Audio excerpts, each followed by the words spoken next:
আজকে যে করেই হোক হাতির একটা দাঁত কেটে নিয়ে যেতেই হবে, না হলে বাঘ মামা আমাকে ছাড়বে না। হাতিটা তো বুঝতেই পারেনি, এইবার জলদি পালাই। হ্যালো বাঘ মামা, তোমার কথা মতো আমি হাতির দাঁত কেটে নিয়ে এসেছি। এবার তুমি আমার জন্য 10 লাখ টাকা নিয়ে এসো, তারপর আমি ব্যবস্থা করছি।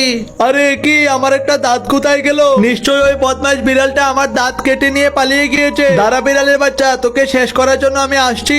বাঘ মামার কথা মতো হাতির দাঁতটাকে দিয়ে বাঘের একটা মূর্তি তৈরি করি। যাই যাই, জলদি গিয়ে দেখি বিড়ালটা মনে হয় হাতির দাঁত দিয়ে আমার মূর্তি তৈরি করে ফেলেছে। বাঘ মামা, এই যে দেখো তোমার মুখের মূর্তি, একদম তোমার মতোই করে এঁকে দিয়েছি। এবার জলদি আমাকে 10 লাখ টাকা দাও। এইবার আমি এই মূর্তিটাকে নিয়ে আমার গুহার সামনে রাখবো আর সবাইকে বলে বেড়াবো যে হাতির দাঁত দিয়ে মূর্তি বানিয়েছি।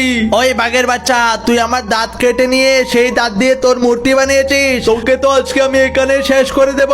আরে বাঘ মামা, ওই হাতিটা তো তোমাকে মেরে একদম দুর্বল করে দিয়েছে। আচ্ছা যাই হোক, তুমি মার খেলে খেয়েছো, আমি তো বেঁচে গিয়েছি।